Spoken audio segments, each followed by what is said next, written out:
The sun was setting softly over the hills of Zorah when silence settled upon the fields.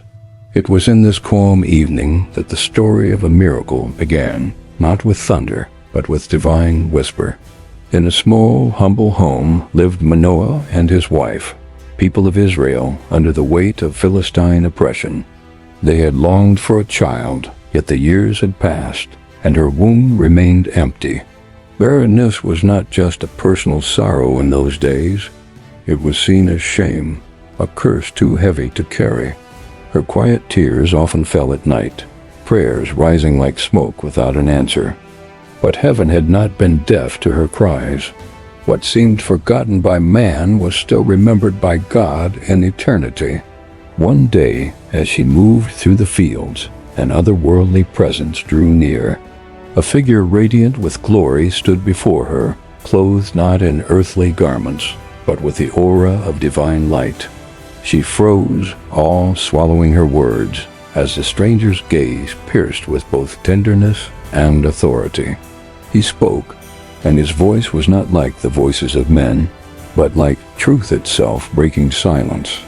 "You are barren and have borne no child," he began, acknowledging her deepest wound. "But you shall conceive and give birth to a son." Her breath caught as hope, long buried, fought to rise again. The impossible had just been declared possible by heaven's own messenger. Yet his message carried more than joy, it carried holy instruction. "Now be careful," he warned. "Drink no wine, eat nothing unclean, and let no razor touch the child's head." This was no ordinary birth announcement. This child would belong wholly to God from the very beginning. The words fell like sacred fire, sealing a destiny before the child even drew breath. He was to be a Nazirite, set apart for divine purposes. From her womb would come a deliverer, chosen to begin breaking Israel's chains of slavery. The very child she thought she would never hold would hold the future of a nation. Her heart trembled, joy mingled with holy fear. Could it be that she, the forgotten woman, had been chosen for such a purpose? She ran to tell Manoah, her husband, voice trembling as she recounted the visitor's words. But Manoah, though devout, could scarcely believe what his ears had heard. "Did this man of God truly come to you?" he asked, longing and uncertainty in his eyes.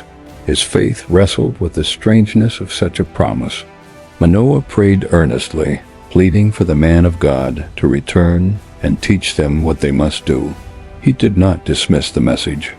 He sought confirmation from heaven itself, and heaven, generous in mercy, answered.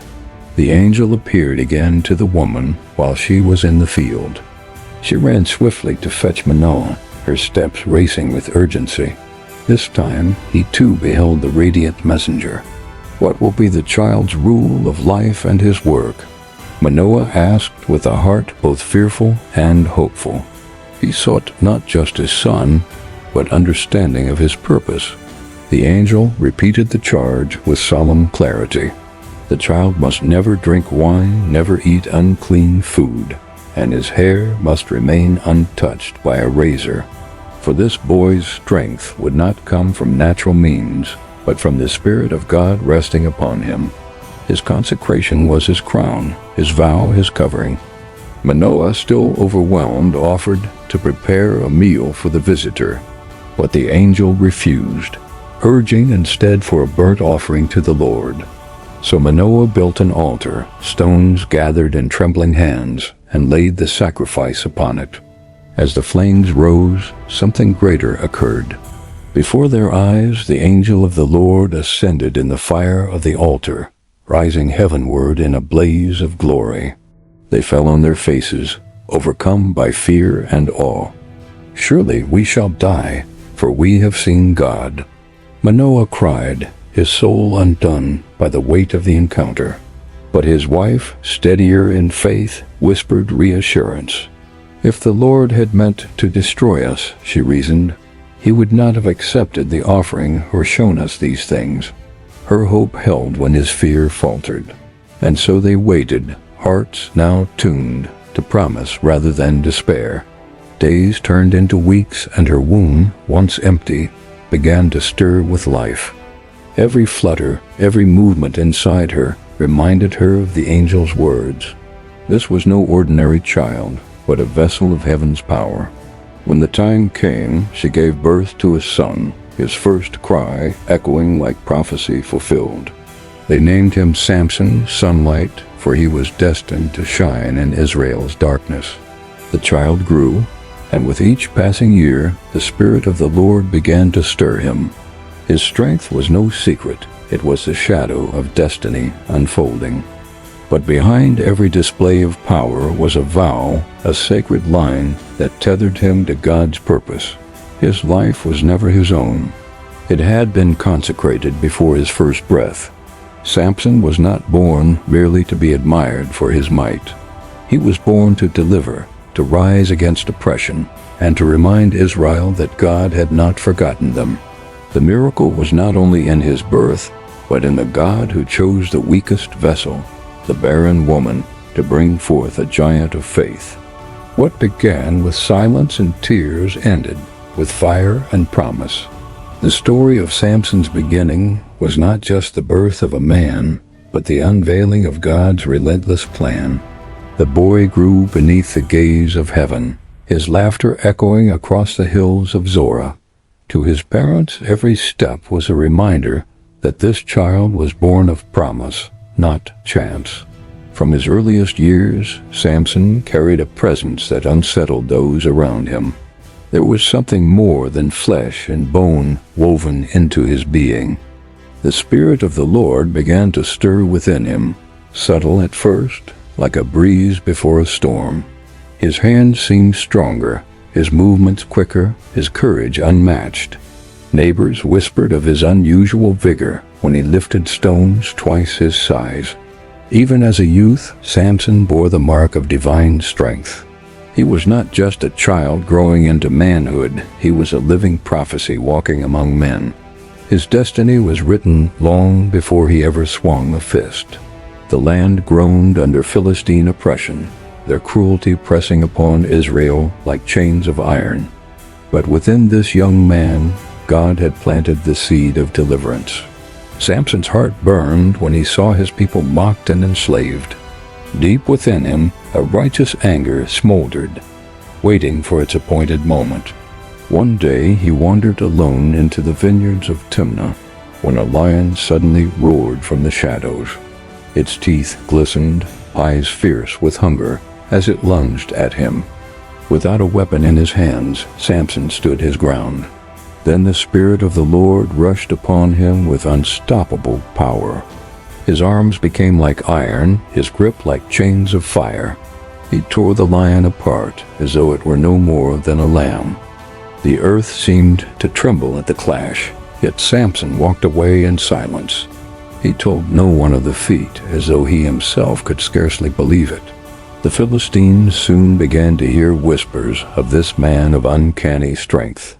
Rumors spread like wildfire of a Hebrew whose might defied reason. Their soldiers, once arrogant, grew uneasy at the thought of facing him. Fear crept into their camp, for no blade or spear could explain such power. As he grew, his encounters became bolder, each one displaying the fire that burned within him. When the Philistines thought they could crush him, he shattered their confidence. At times he carried city gates upon his shoulders, mocking the power of their fortresses. At other times he struck down whole bands of men with nothing but the jawbone of a donkey. His exploits became legend, sung in whispers by the oppressed, cursed in anger by the oppressors. Samson was both hope and terror, depending on which side of the chains one stood. The Philistines sought to trap him, but his strength broke every snare. Time and again, he proved that no ambush could hold a man carried by God's Spirit. Israel, long bowed under foreign rule, began to lift its head when Samson walked among them. For once, their deliverer was not a prophet in words, but a warrior in flesh. Yet his strength was not constant, not bound to his muscles alone. It came when the Spirit moved, rising like fire at the appointed time. This truth frightened the Philistines even more, for they could not predict his power. He was not merely a man. He was a vessel of heaven's fury. Still, Samson's heart was restless, torn between divine calling and human weakness. His victories could shake nations, yet his desires could shake his soul. But in those early years, strength defined him more than flaw. He strode like a storm across the land, a living weapon forged by God. The enemy's fear deepened, for their gods could not shield them from this Hebrew champion. Their rulers plotted, but none could break him. Samson's people looked upon him with awe, wondering how one man could carry such might. They saw in him a reflection of God's power, raw and uncontainable. Parents told their children of the lion torn apart, of the gates lifted high, of soldiers scattered like straw.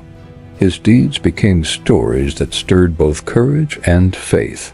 Yet behind every triumph stood the vow that marked his life. His uncut hair was not a symbol of pride, but the covenant of his consecration. Samson was never meant to blend into the ordinary. His entire existence pointed to a God who raises up deliverers in unlikely forms. The Philistines, powerful in number and weapons, found themselves trembling before one consecrated man. Their empire was shaken not by armies, but by obedience. Still, Samson remained but one man, flawed yet chosen. His rise was not the end, but the beginning of a story drenched in both glory and tragedy. The strongest man in Israel was more than a warrior. He was a message carved into flesh. Through him, God declared that no oppressor is greater than his spirit. And so, as Samson's youth blossomed into full manhood, the stage was set for greater battles. His strength would not only inspire awe, but also test the limits of his soul. Israel's deliverance had begun, not with a crown or a sword, but with a child born of miracle, rising into the man no nation could contain. Samson's strength was unmatched, but strength alone cannot guard the heart. Beneath his mighty frame lay a weakness that whispered louder than his calling. Though consecrated from birth, his eyes often wandered where they should not. Desire, unchecked and restless, became the crack in his armor. He was drawn not to the daughters of Israel, but to the women of the Philistines, the very enemies he was born to fight. What he should have resisted, he pursued with reckless passion. One day, as he journeyed to Timnah, his gaze fell upon a woman among the Philistines. She pleased him, and desire rose like fire that silences reason. He returned home with urgency, telling his parents, "I have seen a woman in Timnah. Now get her for me as a wife." His words revealed more command than counsel. His parents were troubled, urging him to choose from his own people. Yet Samson's heart was deaf, enslaved not by chains, but by longing. "This woman pleases me," he insisted, sealing his path with stubbornness. In his pursuit of passion, he overlooked his divine calling. The marriage was arranged, and Samson's steps led him once more to Timnah. Yet the shadow of compromise always grows darker with time. Along the way, the vineyard stirred with a memory. There lay the carcass of the lion he had slain. Bees had nested within, filling it with honey. Samson scooped the sweetness with his hands, tasting forbidden honey from an unclean corpse. The vow of his consecration slipped further from his grip. At the wedding feast, Samson posed a riddle to the Philistines. Out of the eater came something to eat. Out of the strong came something sweet. But riddles invite rivals, and the Philistines pressed his new bride to betray the answer. Their threats poisoned her heart with fear. She wept before Samson, pressing him day after day. "You do not love me," she cried, "if you will not share your secret." At last his heart yielded, not to devotion but to her tears. She ran to the Philistines and whispered the answer he had guarded. When they solved the riddle, triumph twisted into betrayal. Samson's joy soured and wrath ignited in his chest. Burning with fury, he struck down 30 men, stripping them to pay his wager. His hands delivered death, but his heart knew no peace. When he returned to claim his bride, another blow awaited him. Her father had given her to another man, mocking Samson's love. Humiliation festered into vengeance, and vengeance birthed destruction. He caught 300 foxes, tied torches to their tails, and set Philistine fields ablaze. The fire devoured vineyards and grain, leaving the enemy in ruins. Samson's anger consumed not only them, but also his own soul. The Philistines retaliated, burning the woman and her father to death. The very one he had desired perished in flames born of hatred. Samson's rage only deepened, and he struck them down mercilessly. Revenge became his language, each act of violence answered by another. The cycle of destruction spun endlessly: love, betrayal, anger, and death. Strength that could deliver was wasted in vengeance. Israel watched as their champion fought his private battles. His victories were tainted by passion rather than purity. The warning signs of a divided heart grew clearer with each step. A man consecrated for God was living torn between covenant and compromise. Samson's flaw was not a lack of power, but a lack of discipline. His desires ruled him more than the spirit that empowered him. He fought lions with bare hands, but could not master his own eyes. He broke ropes of enemies, but remained bound to the snares of lust. Each victory over the Philistines was stained with personal vendetta. Deliverance blurred into destruction as vengeance clouded his calling. Samson's life became a mirror for Israel itself, set apart for God, yet always flirting with the enemy. His divided heart revealed the cost of compromise. The tragedy of Timnah was more than a failed marriage. It was the unveiling of a weakness that would one day lead to ruin. What began as desire for a woman became a chain of events spiraling out of control. From honey to riddles, from betrayal to fire, destruction followed his choices. The strongest man in the land proved weakest where it mattered most. His body bore the Spirit's might, but his heart bowed to unchecked passion. Still, God's hand did not abandon him, for mercy lingers even in the midst of failure. Yet the warning rang clear. No strength can save a divided soul. Samson rose from Timnah scarred but unbroken, carrying both victories and wounds. The path ahead held more battles, but also more tests of the heart. Israel's deliverer stood tall, but cracks ran deep within his foundation. The rise of strength had revealed its flaw, and destiny now trembled under its weight. Time and again, Samson had humiliated them, leaving their pride and armies in ruins. They knew brute force could never contain him. His strength was like wildfire, unpredictable, unbreakable, and beyond their control. If swords could not pierce him, perhaps seduction could. They conspired, seeking not a warrior, but a woman who could unravel the secret of his power. In their search, one name surfaced, like a whisper carried by wind. Her name was Delilah, and her beauty was as dangerous as it was disarming. She was not merely attractive. She was captivating in ways that unsettled the strongest of men. Mystery cloaked her eyes, and her smile held both warmth and warning. The rulers approached her with silver, the weight of betrayal measured in coins. They promised her wealth if she could uncover the secret of Samson's strength. Delilah listened with lips curved in silence, her mind weaving calculations. She knew the danger, but she also knew the lure of power and gold. And so the stage was set for a dangerous game. Delilah became the chosen snare, a velvet trap hidden behind tender words. Samson met her, and desire clouded his sight once more. The warrior who crushed armies could not resist the softness of her gaze. To him she was a refuge of comfort after battles soaked in blood. To her he was a prize wrapped in vulnerability, waiting to be unwrapped. Delilah spoke with the melody of affection, her touch whispering safety. Samson, blinded by longing, leaned into her arms as though they were his fortress. But her heart was not his sanctuary. It was a battlefield of secrets. Behind every embrace lay the whispers of Philistine rulers counting on her deception. Night after night, she studied him.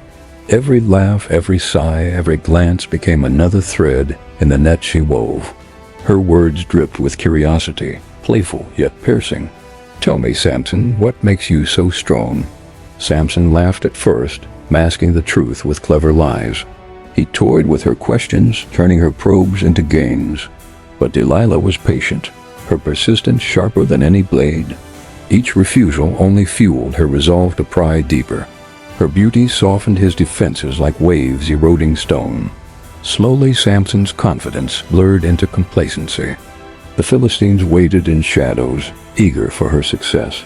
Their entire strategy rested on the art of her seduction. Delilah's charm was not forceful, but relentless.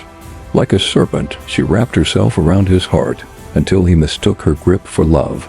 Samson, mighty against armies, grew weak before whispers. He did not see the dagger of betrayal hidden behind her smile. The game between them was both intimate and lethal. He thought he was indulging in affection. She was dismantling his destiny, piece by piece. In her arms, Samson felt invincible, forgetting that trust misplaced becomes a weapon against the soul. Desire deafened him to warning, binding him with invisible cords. Delilah pressed closer, each question sharper than the last. Her strategy was simple: bleed him of secrets through the softness of touch. What Samson called love was a carefully staged deception. Every kiss was bought, every word rehearsed with silver in mind. Yet he clung to her, believing her presence a comfort. He mistook captivity for companionship, surrender for intimacy. The rulers grew restless, but Delilah reassured them with quiet confidence. She knew the cracks in his heart, and she would pry them open. This was no ordinary romance. It was war disguised as love. Each embrace was a battlefield where Samson's fate was negotiated. Delilah's allure became chains, though Samson never saw them. He believed he held her, while in truth she was holding him. The strongest man of Israel had met the softest weapon of the Philistines. Strength could not shield him from the weakness of desire. The betrayal had not yet reached its climax, but its shadow stretched long. The snare was tightening, and Samson danced willingly into it. The dangerous game of love and betrayal had begun, and with every passing moment, the mighty deliverer stepped closer to his downfall. Samson rested often in Delilah's lap, the weight of his head surrendered to her touch. To him it was intimacy, but to her it was the perfect vantage point for betrayal. Her fingers traced the locks of his consecrated hair, each strand a mystery she longed to unravel. In her eyes, love was measured not in devotion, but in silver. Again and again, she pressed him with a smile that concealed a dagger. "Tell me, Samson, what makes you so strong?" she whispered with feigned innocence. Samson laughed, his pride finding amusement in her persistence. He thought himself clever, a lion playing with a curious cub. "If they bind me with 7 fresh bowstrings," he teased, "then I shall become weak like any other man." His voice carried the thrill of a riddle. Delilah reported the false secret to the Philistine lords, who brought the cords quickly. That night she tied him while he slept, her heart racing with expectation. "Samson, the Philistines are upon you," she cried, feigning panic. He awoke, snapping the bowstrings as easily as threads touched by fire. Delilah's face concealed frustration beneath a veil of affection.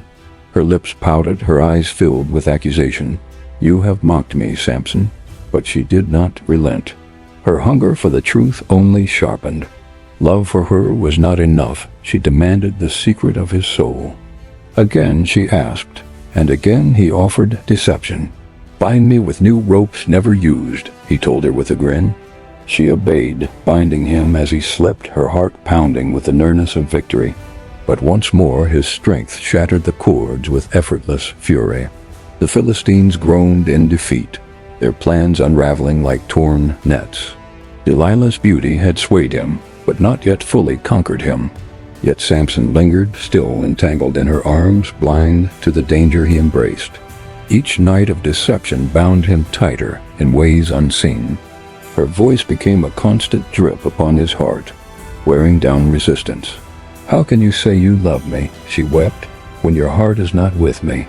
Her tears were sharper than swords, cutting deeper than spears ever could. Samson, mighty in battle, trembled before the storm of her sorrow. This time he said, "If you weave the 7 locks of my hair into the loom, I shall be weak." His words danced dangerously close to the truth. She wove his hair into the fabric as he slept, her breath quickening with hope. Again she cried, "Samson, the Philistines are upon you." He awoke, tearing away loom and hair alike, scattering her scheme like dust in the wind. Yet the nearness of his confession revealed the erosion of his strength. Delilah's persistence became unbearable, a fire consuming his peace. Her beauty chained him, her voice drained him, her touch disarmed him. He could conquer armies but not silence her pleas. He could topple fortresses but not withstand her relentless persuasion.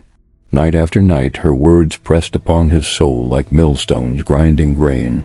The question was no longer if he would break, but when. Samson's lies had shielded him, yet each one drew him closer to the edge of truth.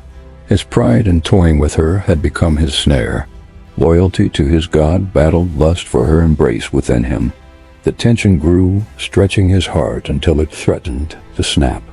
He looked at her and saw beauty, comfort, and desire. But heaven saw danger, betrayal, and the ruin of a consecrated man.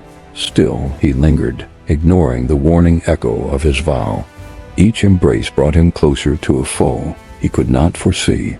Delilah's persistence became his undoing, her strategy sharpened by greed. What she could not win through charm, she demanded through guilt. Her words rained upon him until his soul grew weary to death. Exhaustion opened doors that strength alone could not guard. He revealed pieces of himself without realizing it, brushing against the sacred vow with careless jest. Every word loosened the cords of his consecration. The mighty man lay vulnerable in her lap, unaware that the battlefield was no longer in the fields of Judah, but in the chambers of his own heart. What swords could not pierce, whispers accomplished. What armies could not chain, tears entangled. Samson's downfall did not come in a single moment, but through countless compromises.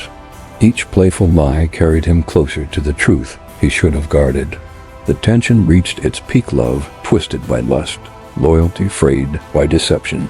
The strongest man on earth was losing the war within, and though his arms had crushed lions and soldiers, it was his heart that trembled under the weight of Delilah's relentless pursuit. Delilah's persistence grew like a storm that refused to pass. Each day she pressed Samson, her voice dripping with questions sharpened by greed. Her beauty was a veil that masked her iron will. She was determined to unearth the secret that had humiliated the Philistine lords time and again. Samson endured her constant probing, but his strength was not designed for battles of the heart. Her persistence wore him down more than any sword or spear. The rulers watched from the shadows, waiting with silver ready. They had placed their hope not in armies, but in the relentless charms of one woman. Delilah's lips carried honey, but her heart carried betrayal. Every caress was a strategy, every embrace a weapon. She whispered promises of love, but her eyes gleamed with the weight of bribes. Her soul had already been purchased, though Samson could not see it. The lords had promised her wealth, a fortune measured in silver. To them, Samson's downfall was worth more than gold, for it meant the end of Israel's strength. So night after night she needled him with the same demand. "Tell me the source of your strength," she pleaded, voice trembling with manufactured sorrow. Samson resisted, weaving lies that danced dangerously close to the truth. Yet every refusal weakened his resolve, for her words were relentless waves pounding against stone. The strongest man in Israel felt weaker each day under her unyielding cries. His victories over Philistines meant little in the prison of her embrace. Delilah feigned heartbreak, accusing him of false love. How can you say you love me when your heart is not with me?" She wept. Those words pierced him deeper than spears ever could. The man who feared nothing trembled at the thought of losing her affection. Love twisted into bondage, and Samson could no longer distinguish passion from peril. His heart betrayed the vow his hands had long defended. At last, worn down to the brink of despair, he broke. The secret locked within him spilled out like a shattered vessel. "No razor has ever touched my head," he confessed, voice heavy with defeat. "For I have been a Nazirite to God from my mother's womb." The words left his mouth, and the heavens seemed to fall silent. The sacred vow was no longer hidden, but handed into enemy hands. Delilah's heart surged with triumph, though her face feigned tenderness. She had finally pierced the fortress of his soul. She sent word swiftly to the Philistine rulers, her message urgent and gleeful. "Come up once more, for he has told me all his heart." The lords arrived with silver in their hands, their eyes alight with vengeance. The betrayal was now sealed in both coin and secret. Delilah soothed Samson to sleep upon her lap, her fingers running through the very locks that carried his vow. Trust blinded him to the dagger of treachery poised above him. His breathing slowed, heavy with the comfort of her touch. In that moment, the strongest man in the world was utterly defenseless. She called for a man with shears, who crept forward under the veil of night. One by one the locks fell, severing the covenant that bound him to God. Each strand on the floor was a symbol of broken consecration.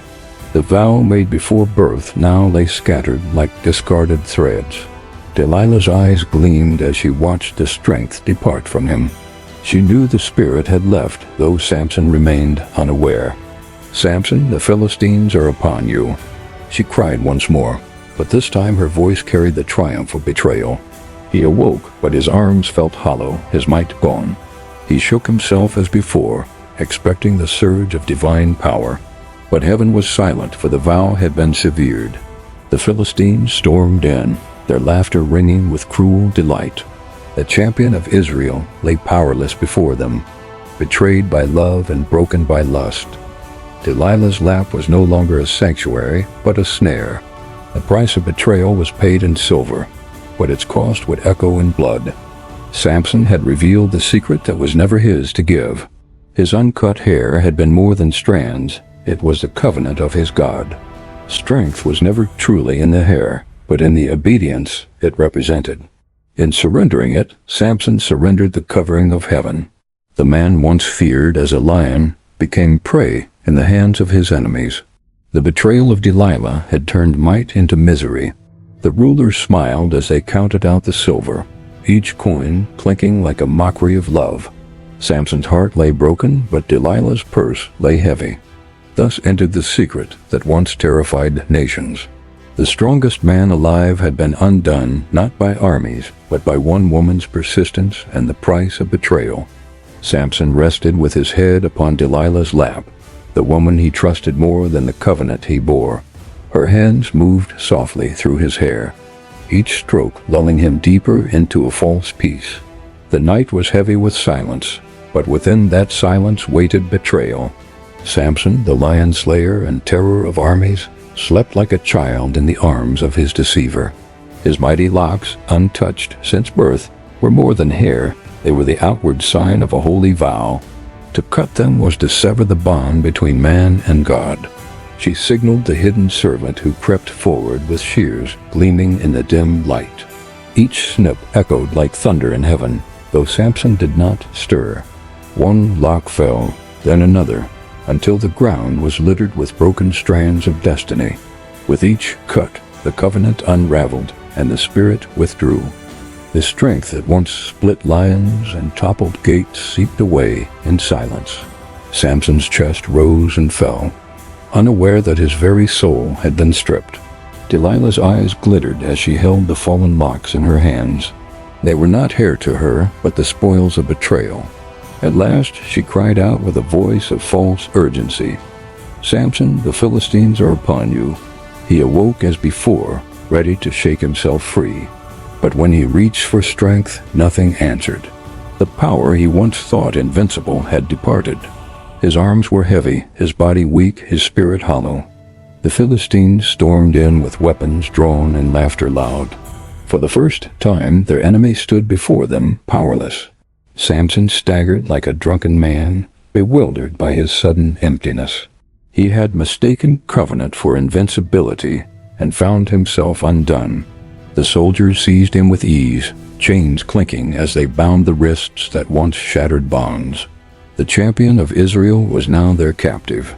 They dragged him out with mocking cheers, each man eager to spit upon his downfall. Their fear of him dissolved into scorn, for heaven's covering was gone. Then came their cruelty, sharp and merciless. They gouged out his eyes, plunging him into eternal night. Darkness flooded his world, deeper than any dungeon. The man who once saw lions, armies, and victory now saw only endless black. The Philistines jeered at his agony, their hands smeared with his blood. To them, his suffering was the sweetest victory. They shackled him in bronze chains, binding his ankles like a common slave. The sound of iron scraping against stone followed him into captivity. Samson, once feared as a storm of destruction, was now led like cattle. Every step was humiliation, every stumble a mockery.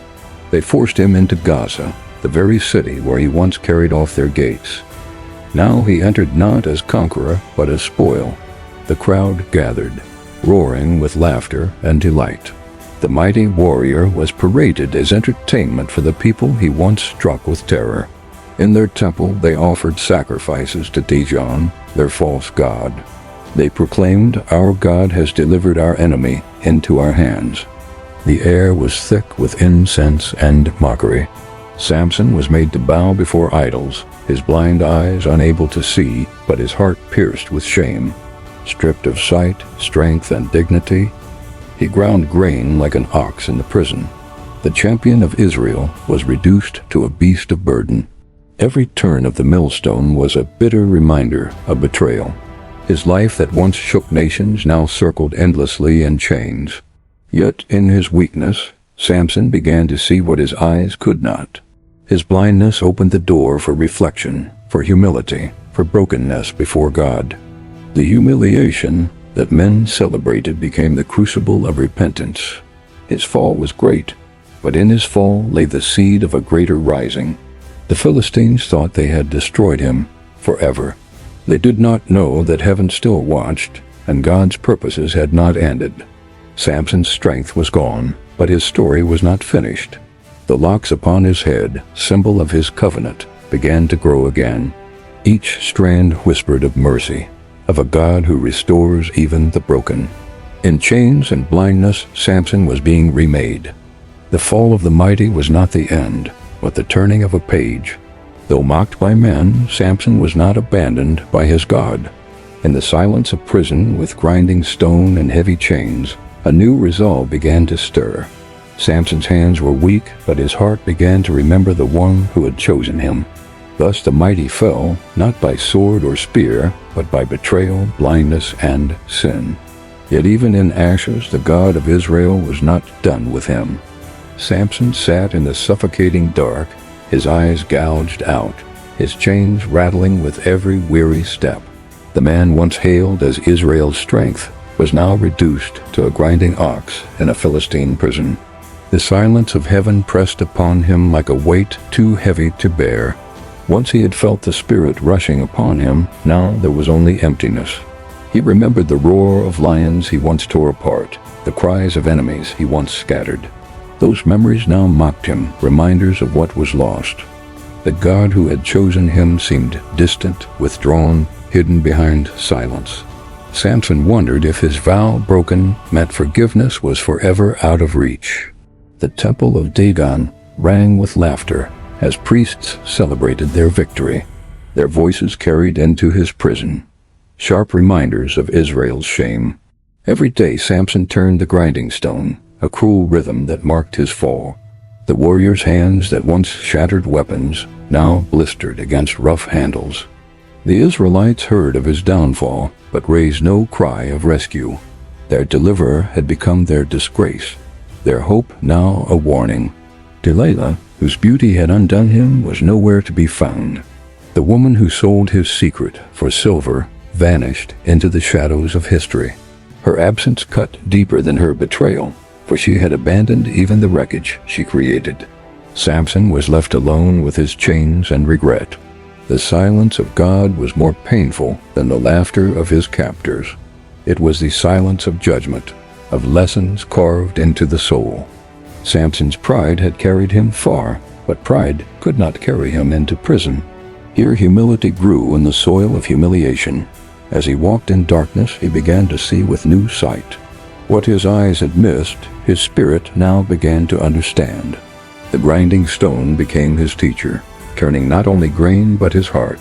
Each step was a prayer, each stumble a cry for mercy. He remembered the angel's words to his parents, the holy calling upon his life. How far he had strayed from the vow that gave him strength. In brokenness he began to whisper to the God he thought was gone. His words were not demands but confessions soaked with tears. The silence did not lift quickly. Heaven seemed in no rush to answer. Yet in the waiting, Samson's arrogance crumbled into ashes. The Philistines mocked him as they feasted in Dagon's name. But deep inside, a different feast was being prepared, a feast of repentance. Samson had chased after foreign women, forgetting his covenant. Now no woman's arms held him, only chains and sorrow. The silence of God forced him to listen to his own heart. In that silence he saw the ruin his desires had made. Israel wept quietly for their fallen judge, yet they too had wandered from their God. Samson's story mirrored their nation's story of compromise and loss. Though his enemies rejoiced, God was not finished with him. Mercy often grows in hidden places, unseen until the appointed time.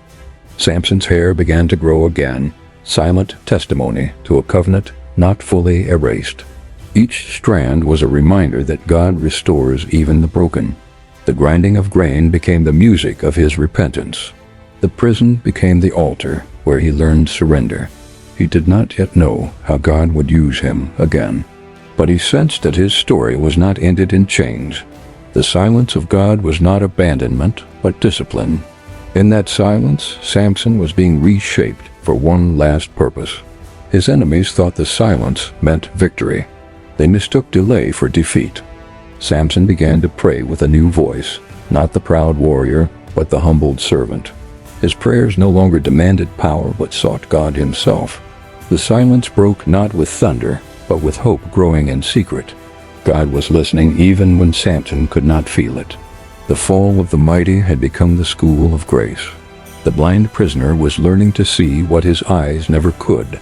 Though mocked by men, Samson was remembered by heaven. His name was not erased from God's plan. The silence of God gave way to the cry of the fallen. That cry would rise into the courts of heaven and bring redemption through sacrifice. Thus, in the shadows of prison, Samson's heart was restored. The broken man became once more a vessel of God's strength. The temple of Dagon pulsed with laughter, music, and drunken cheers. Thousands of Philistines gathered, mocking the God of Israel by parading his blinded servant before them. Samson was led into the center of the celebration, stumbling like an ox in chains. The once mighty judge of Israel now looked like nothing more than a broken relic of lost glory. The crowd roared with derision, their voices like waves crashing against his soul. Yet in that humiliation, Samson's spirit was strangely steadied. He was brought near the great pillars that upheld the massive temple. The building's grandeur, a symbol of Philistine pride, loomed high above him. Mockery rained upon his ears, each word piercing deeper than chains. His enemies rejoiced, believing their victory complete and their God superior. But inside Samson's heart, something had begun to awaken. The silence of God that once haunted him was slowly giving way to a whisper of hope. He placed his hands on the pillars, feeling their cold strength. Between those stones lay the destiny of nations. The boy who guided him thought Samson was merely resting. But Samson's soul was aligning with the divine purpose that had marked his birth. In the shadows of his blindness, Samson prayed. His voice trembled, yet it reached beyond the roof of Dagon's house into the courts of heaven. "Remember me, O Lord," he whispered, "not for vengeance alone, but for redemption, for one final act of obedience. This prayer was unlike the cries of his past. No arrogance, no self-serving demands, only broken surrender to the God who gives and restores. The Spirit of the Lord, once absent, stirred again. It moved through the heart of a humbled man willing to die for his calling. Samson's fingers dug into the stone pillars as strength surged through his arms. It was not the wild power of youth, but the anointed might of God. The crowd laughed louder, blind to what was about to unfold. They saw weakness, but heaven saw faith reborn in sacrifice. Samson pushed with all his might, muscles straining, heart crying out in final devotion. The temple groaned as if the stones themselves trembled before the Almighty. Panic erupted as cracks split the pillars. Dust filled the air, and the laughter turned to screams. The roof began to collapse, crushing lords, princes, and revelers beneath the weight of their own arrogance. The house of Dagon fell in ruins. Samson perished with his enemies, his life ending in the rubble of judgment and redemption. In death he fulfilled what he had failed to in life, delivering Israel from her oppressors. The blind prisoner died a conqueror. His weakness turned to divine strength. The man who lost everything gained eternal honor in God's story. Israel, hearing of the collapse, mourned but also remembered. Their fallen judge became a symbol of God's justice and mercy intertwined. The eternal lesson echoed through the ages. Strength without obedience leads only to downfall. Samson's pride destroyed him, but surrender restored him. God showed that betrayal cannot silence his purposes. Even human failure cannot cancel divine destiny when repentance turns hearts back to him. Samson's story was not one of wasted potential alone, but of grace meeting brokenness. His death thundered the truth that God redeems even the fallen. Generations would speak of his strength, but more importantly of his prayer. "Remember me, O Lord," became the cry of every repentant soul. The Philistines trusted in Dagon, but their God lay buried beneath the rubble. The Lord of Israel stood triumphant, his glory undimmed by Samson's failings. Though his eyes never saw the victory, his heart witnessed God's power in his last breath. In losing his life, he found his truest calling. The eternal weight of his lesson still whispers today. Strength without surrender is ruin, but weakness yielded to God is victory. The mighty fall when pride rules, but the humble rise even in death. Samson's collapse became his greatest triumph. Israel's enemies were silenced, not by armies, but by one broken man restored by God. The world saw destruction, but heaven recorded deliverance. The rubble of Dagon's temple stood as a monument to the futility of false gods. No idol can stand against the purposes of the living God. Samson's last breath was both judgment and redemption. His life ended, but his story became eternal. Even in failure, God's grace writes victory. Even in betrayal, God brings deliverance. Samson's end was tragic, but not wasted. It was a final testimony that God remembers the broken who return to him. Thus, the strongest man in the Bible became strongest in death. His weakness became the stage for God's unshakable strength. And through his story, the eternal lesson remains. True strength is not in muscle or might, but in obedience and faith. If this moved you, please like, share, and subscribe. That's the only way you can help us. Keep telling the truth that saves.